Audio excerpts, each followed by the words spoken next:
Praise the Lord and welcome to the new subscribers of RMCA Bishop channel. In the previous reflection, we dealt with life after death and heaven.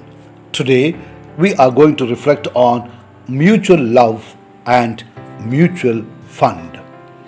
In Matthew 7:12, we learn, "In everything, do to others what you would have them do to you, for this sums up the law and the prophets."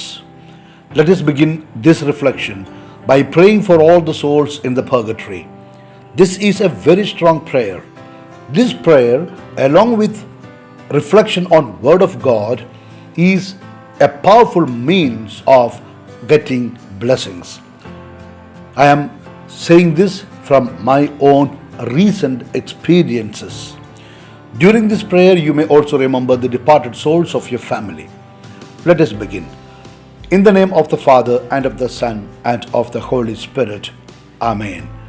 May the souls of the faithful departed through the mercy of God rest in peace. Our Father who art in heaven, hallowed be thy name. Thy kingdom come, thy will be done on earth as it is in heaven. Give us this day our daily bread, and forgive us our trespasses as we forgive those who trespass against us.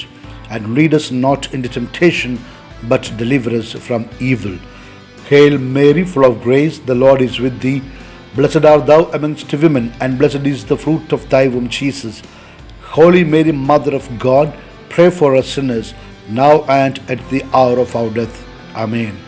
Glory be to the Father, and to the Son, and to the Holy Spirit, as it was in the beginning, is now, and ever shall be, world without end.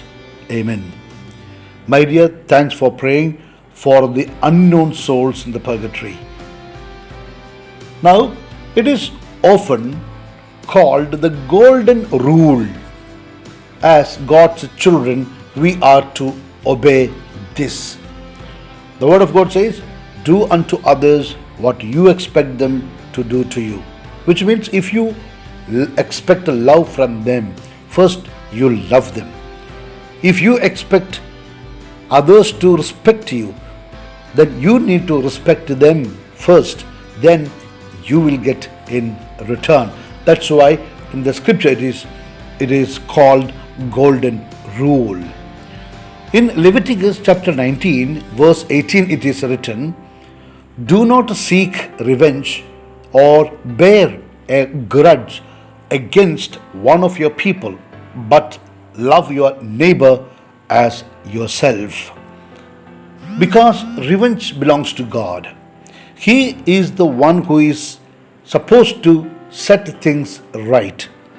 Suffering, my dear friend, comes from God, but it comes through human beings, Satan, and through situations that are beyond our control.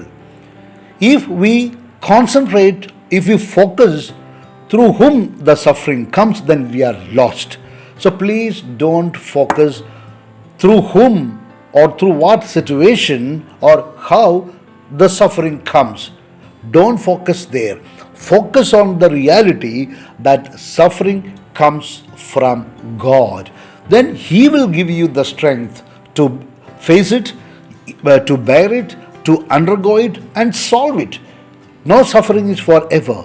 God will intervene in your favor and change the situation. And therefore, the first point that I would like to tell you today is suffering comes from the Lord, and therefore let us focus there. Never focus on through whom or how or from where the suffering comes. If we concentrate on that, then we are going to fall into the trap of revenge. That is why in Leviticus chapter 19 verse 18 says, "Do not seek revenge or bear a grudge." And to do this, to practice this, the tip is focus on God and God alone. Jesus also said in John chapter 13 verses 34 to 35, "A new command I give you, love one another. As I have loved you, so you must love one another. By this all men will know that you are my disciples if you love one another. So the commandment is the same, is to love one another. But the practical situation is what brings blockade for us to love our neighbor, because they behave in a different manner. They treat us badly, and as a result, there are moments when revenge and grudge will emerge or spring up in our simple hearts. That is human experience. That is why I said, let us concentrate on God. If somebody is humiliating us, that humiliation does not come from him. It comes from God. God allowed it, but it comes through him. So let us not look at that through him. Leave him alone, but concentrate on God. If God has allowed humiliation, if God has allowed misunderstanding, if God has allowed calumny against us, if God has allowed sickness, if God has allowed injustice towards us, then if God has allowed it, remember, He is going to bring great blessings through that. All what we need to do is to wait. And therefore, my dear friend, in Colossians chapter 3, verse 13, it is written, bear with each other and forgive whatever grievances you may have against one another. Forgive as the Lord forgave you. This is the final point that we need to remember. We need to bear with each other. We have to tolerate others' weaknesses as others tolerate our weaknesses. So it is mutual fund. It's like investment. We need to invest first in our neighbor, in our brother. Invest love, invest respect, invest forgiveness. Then we also get the same. So mutual love is like mutual fund, and it will grow and we will flourish. That's all for today, my dear friend. Let me now give you my apostolic blessing for your family, for your work, and for yourself. May Almighty God bless you, the Father, the Son, and the Holy Spirit. Amen. All the saints in heaven, pray for us.